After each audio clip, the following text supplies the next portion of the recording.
नारायण नारायण। शुभम भवतु। कल्याण हो नारद।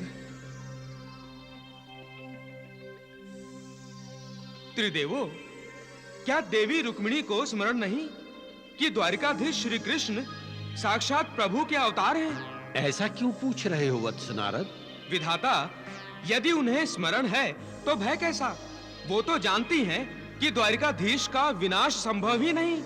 देवऋषि, आप तो जानते हैं कि परमात्मा एक चिरंतन सत्य है। हाँ भगवान, सत्य परमात्मा का ही स्वरूप है। सत्य को कोई नहीं मिटा सकता। देवऋषि, सत्य कुछ समय के लिए ढका जा सकता है, किंतु अंत में सत्य ही सामने प्रकट होता है। हाँ, जब देवी रुक्मिणी सत्य से परिचित होंगी तब वो इस प्रकार भावनाओं के अधीन नहीं होंगी। परंतु त्रिदेवों, जरासंध जैसे अधर्मी सत्य से कब परिचित होंगे? जब अहंकार रूपी कारागृह से मुक्त होंगे तब। देवऋषि, यह अहंकार ही है जो परमात्मा की भक्ति के स्थान पर उनसे द्वेष करवा रहा है। इतना मूर्ख बना दिया है उन्हें कि वो उनका जीवन छीनने की सोच रहे हैं जो उनका जीवन दाता है। हाँ प्रभु, ये तो है। नारायण नारायण। कन्हैया, कन्हैया। हाँ दाऊ भैया। तुम जानते हो रुक्मिणी का विवाह शिशुपाल से हो रहा है। तुम मुस्कुरा रहे हो। तुम चाहते थे ना कि तुम्हारा विवाह रुक्मिणी से हो? चाहने से क्या होता है दाऊ भैया? जो तुम चाहोगे वही तुम्हें प्राप्त होगा, क्योंकि तुम बलराम के अनुज हो। यदि तुम रुक्मिणी से विवाह करना चाहते हो तो वो तुमसे ही विवाह करेगी। दाऊ भैया, आप ही तो कह रहे थे ना कि रुक्मिणी का विवाह शिशुपाल से हो रहा है। नहीं होगा। मैं रुक्मिणी का विवाह किसी अन्य से नहीं होने दूंगा। यदि महाराज भीष्मक नहीं माने तो मैं कुंडिनपुर ध्वस्त कर दूंगा। नहीं नहीं दाऊ भैया, आप ऐसा कुछ नहीं करेंगे। क्यों नहीं करूंगा? इसलिए कि सम्राट जरासंध यही चाहता है कि हम कुंडिनपुर पर आक्रमण करें। यह जरासंध की राजनीति है दाऊ भैया। आप जानते हैं, इस समय जरासंध, शैलराज, पौंड्रक, शिशुपाल और दंतवक्र और जरासंध के सामंत अपनी सेना सहित कुंडिनपुर में है। तो क्या हुआ? हम उन सबसे अधिक सामर्थ्यशाली हैं। लेकिन कभी-कभी बुद्धि बल का प्रयोग करना ही उचित रहता है। जब तक तुम बुद्धि का प्रयोग करोगे तब तक शिशुपाल का विवाह रुक्मिणी से हो जाएगा। नहीं दाऊ भैया, रुक्मिणी का विवाह मुझसे ही होगा। यदि ऐसा हुआ तो मुझसे अधिक प्रसन्नता किसी को नहीं होगी। फिर भी मैं सेना तैयार रखता हूं। आवश्यकता होगी तो हम तत्काल आक्रमण कर सकते हैं।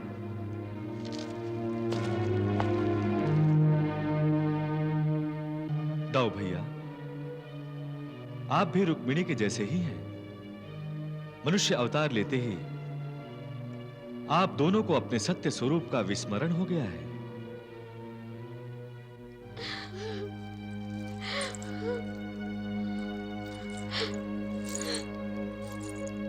पिताश्री, क्या आपको मुझ पर दया नहीं आती?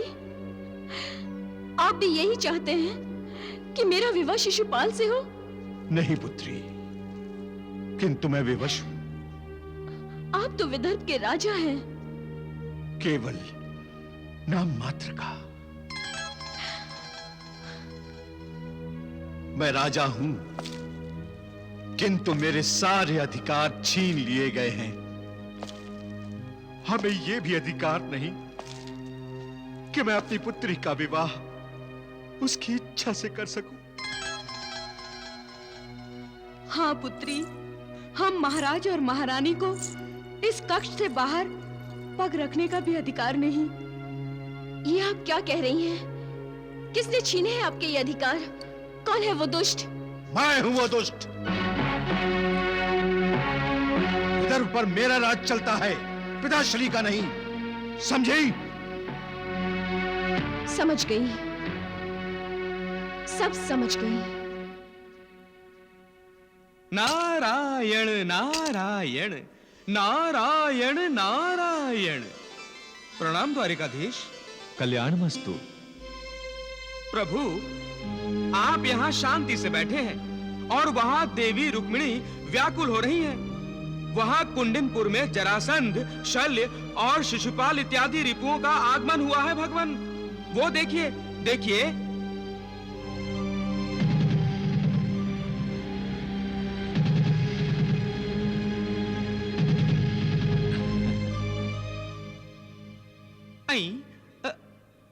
आप मुस्कुरा रहे हैं प्रभु। तो मुझे क्या करना चाहिए देवर्षि? आपको देवी रुक्मिणी का हरण कर लेना चाहिए। नारायण नारायण। यदि कृष्ण ने रुक्मिणी हरण करने का प्रयास किया तो हम सबकी मिलीजुली सेना उसे जीवित कुंडिनपुर से बाहर जाने नहीं देगी। सुना आपने? नारायण नारायण। इससे पूर्व कि सीमा बंद हो, आप देवी रुक्मिणी को हरण कर लाइए भगवान। नहीं देवर्षि, ये उचित नहीं होगा। क्यों उचित नहीं होगा? देवी रुक्मिणी आपसे प्रेम करती हैं भगवान। देवर्षि, प्रेम का अर्थ ये नहीं है कि मैं देवी रुक्मिणी का हरण करूं। प्रेम का अर्थ त्याग भी है। इस आकर्षण के कारण रुक्मिणी जैसी युवतियां अपना विवेक खो बैठती हैं। और इसी कारण रुक्मिणी एक बार कृष्ण की द्वारका की ओर भाग चली थी। युवराज रुक्मी, इतिहास कहीं अपने आप को दोहरा न दे, इसलिए रुक्मिणी को बंदी बना लो। वो इस समय बंदी ही है सम्राट। नहीं देवर्षि, आप जो कह रहे हैं वो कार्य मेरी दृष्टि में अधर्म है। किसी भी नारी का विवाह उसकी इच्छा अनुसार ही होना चाहिए। देवी रुक्मिणी का हरण करके मैं संसार के सामने अधार्मिकता का संकेत नहीं देना चाहता। देवर्षि, नारी का सम्मान अति आवश्यक है। नारी का अर्थ ही है न अरि। वो किसी की शत्रु नहीं होती। वो पुरुष के जीवन को विविध नातों से संपन्न करती है। वो माता बनती है। वो पत्नी, सखी और बहन बनके पुरुष के जीवन में आती है। जो पुरुष नारी का सम्मान नहीं करता, उसे नरक में भी स्थान नहीं मिलता। नारायण नारायण।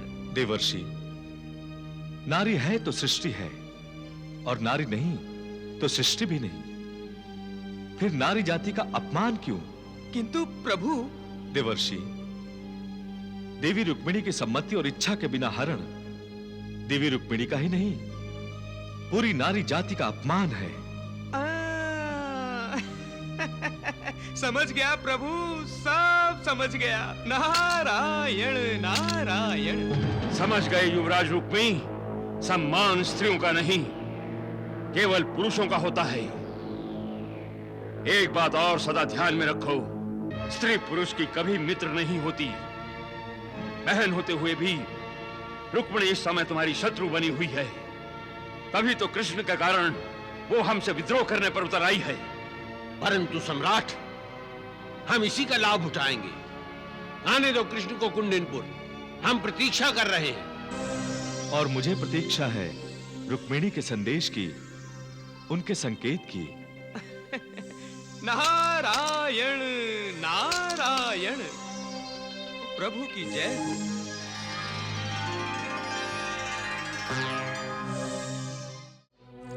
रुक्मिणी,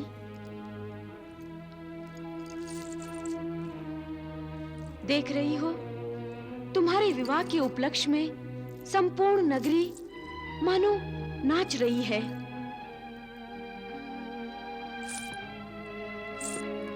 अब तुम्हें भी ये निराशा छोड़कर अपने आप को इस विवाह के लिए तैयार कर लेना चाहिए। द्वारिकाधीश से विवाह का हट छोड़ो और जो हो रहा है उसे ही अपना भविष्य समझो और अपने प्रभु के शत्रु शिशुपाल से विवाह कर लो। आप भी यही चाहती हैं भाभी। आप तो जानती हैं भाभी कि मैं मन ही मन में द्वारिकाधीश से विवाह कर चुकी हूँ। अब मन से वही मेरे प्राणनाथ हैं। उनके साथ विवाह केवल लौकिक व्यवहार है, एक औपचारिकता है। परंतु यदि मैं चेदीराज से विवाह करती हूँ तो वो एक व्यभिचार है। रुक्मिणी, आपको ये बात सुनकर कितना कष्ट हुआ, और जो मुझ पर बीत रही है, जो वेदना मुझे हो रही है, वो कितनी कष्टदायक है, आप नहीं समझना चाहती। परंतु अब इसका उपाय? एक ही उपाय है, एक ही उपाय है। अपने मन की वेदनाओं और यातनाओं का अंत कर दो, और ये अंत तभी होगा जब तुम शिशुपाल से विवाह करोगी। भैया। रुक्मिणी, रुक्मिणी, मैंने पहले तुमसे कहा है, मुझसे विद्रोह करने का अर्थ होगा। मैं विद्रोह नहीं कर रही हूँ भैया। ये विद्रोह नहीं तो और क्या है? स्वयंवर में मात्र 2 दिन बाकी हैं। सम्राट जरासंध सहित चेदीराज शिशुपाल नगरी में आ चुके हैं, और तुम कह रही हो कि चेदीराज शिशुपाल से तुम्हारा विवाह व्यभिचार होगा। क्या यह विद्रोह नहीं? अपने होने वाले पति को शत्रु मानना, क्या यह विद्रोह नहीं? शिशुपाल से होने वाला तुम्हारा यह विवाह उसी विद्रोह का दंड है। और कुंडिनपुर के साथ साथ संपूर्ण विदर्भ के भविष्य के लिए यह दंड आवश्यक भी है। अब मुझे तुम्हारी आंखों में ना आंसू चाहिए और ना ही तुम्हारे मुख पर यह उदासी, समझी? यदि आप अपनी बहन की बलि चढ़ाना चाहते हैं तो ठीक है, मैं हंसते मुस्कुराते बलि चढ़ जाऊंगी। यदि द्वारिकाधीश की यही इच्छा है कि मेरा विवाह किसी अन्य से हो तो मुझे स्वीकार है, क्योंकि मैं विश्वास करती हूँ कि जो कुछ भी होता है वो द्वारिकाधीश की इच्छा से ही होता है।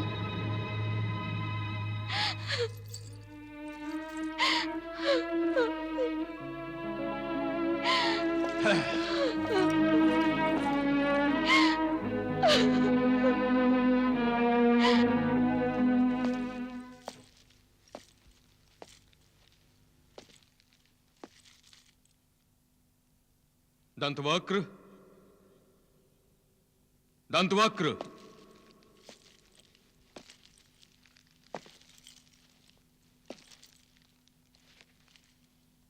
क्या देख रहे हो शिशुपाल? देख रहा हूं कि कुंडिनपुर नगरी मेरे और रुक्मिणी के विवाह के लिए कितनी प्रसन्न है। तुम्हारे विवाह के लिए नहीं, ये नगरी प्रसन्न है क्योंकि कृष्ण का यहाँ अंतिम संस्कार होने वाला है। मैं भी कृष्ण का अंत देखने और स्वयं अनंत होने के लिए उत्सुक हूं। दंतवक्र, काका श्री सम्राट जरासंध और महाराज शल्य जैसे दिग्गज जब किसी के विरोध में एक हो जाएं, तो उस शत्रु का विनाश निश्चित है। कृष्ण का विनाश करने के बाद हमें संपूर्ण पृथ्वी पर राज करना है शिशुपाल। पृथ्वी पर तो राज करेंगे ही, परंतु उससे पूर्व मुझे रुक्मिणी के मन पर राज करना है। मैं अपना अपमान भूला नहीं हूं दंतवक्र। मुझे रुक्मिणी को ध्वस्त होते देखना है। यह विवाह नहीं, प्रतिशोध है, प्रतिशोध। नारायण नारायण। आई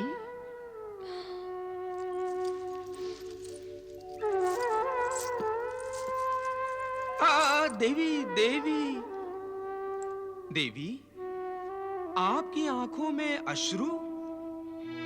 नारायण नारायण। मैं अपने प्रारब्ध पर रो रही हूँ देवर्षि। दूसरों का प्रारब्ध बदलने वाली देवी आज अपने प्रारब्ध पर रो रही है। नारायण नारायण। क्या करूं देवर्षि, आपने स्वयं कहा था कि मेरे लिए सुयोग्य वर द्वारिकाधीश ही है। कहा था ना? हाँ कहा था, अवश्य कहा था, और वो ही सत्य है। नहीं देवर्षि, ये अब मिथ्या होने जा रहा है। असंभव, असंभव देवी। जिस जिह्वा पर सदा प्रभु का नाम रहता हो, उस जिह्वा से निकला वचन कभी मिथ्या हो ही नहीं सकता। ऐसा प्रतीत होता है कि आपने हार मान ली देवी। क्या करूं? मैं भाव भावनाओं के बंधन में फंस गई हूं। क्यों? तोड़ दीजिए ये बंधन देवी, तोड़ दीजिए। प्रयास किया किंतु नहीं तोड़ पाई। देवी, जब मानवीय प्रयास सफल नहीं होते तब प्रभु को पुकारा जाता है। वो कृपा निधान तत्काल चले आते हैं। क्या मेरे पुकारने से प्रभु आएंगे? आएंगे, अवश्य आएंगे। उन्हें आना ही होगा देवी। बस आप प्रभु को संकेत दीजिए, संदेश भेजिए। प्रभु आएंगे और आपको सब बंधनों से मुक्त करा के अपने साथ ले जाएंगे। मुझ पर विश्वास कीजिए देवी। प्रभु आपके संदेश की प्रतीक्षा कर रहे हैं। प्रणाम। नारायण नारायण नारायण नारायण।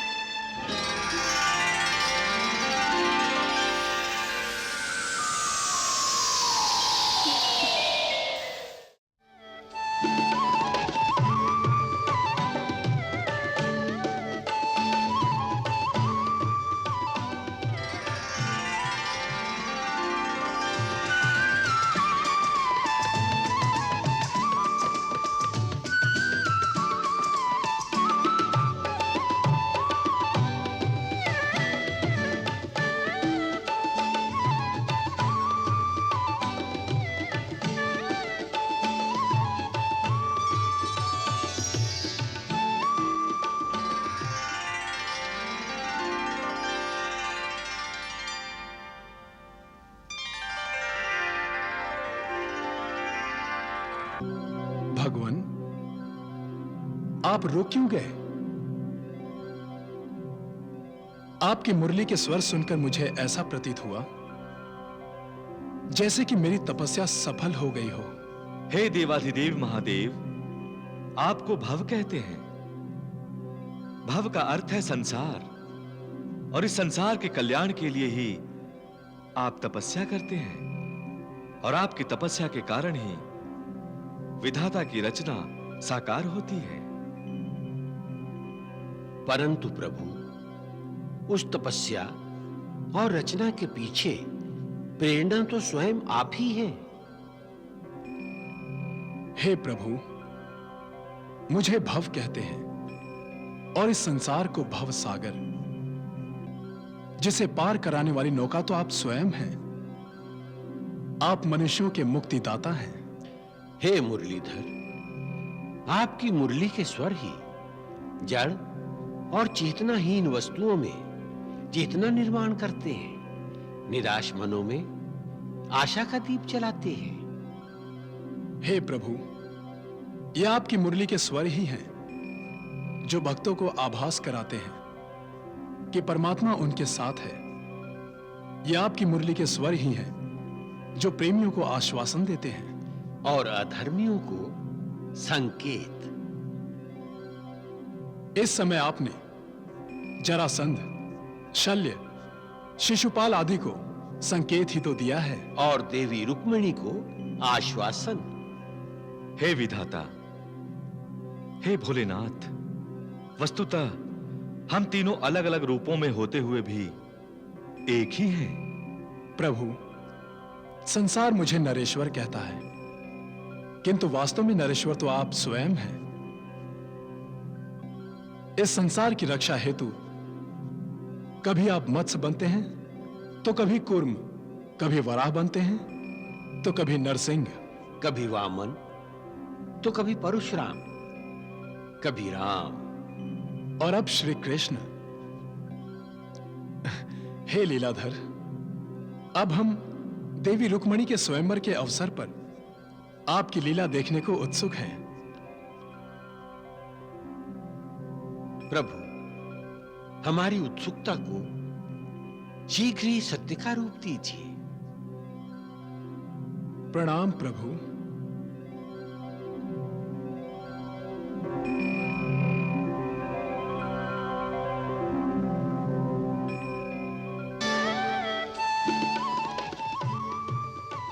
भगवान श्री कृष्ण ने जो संकेत और आश्वासन दिए थे उन्हें पूरा कर दिखाया। उन्होंने रुक्मिणी का हरण करके उससे विवाह किया।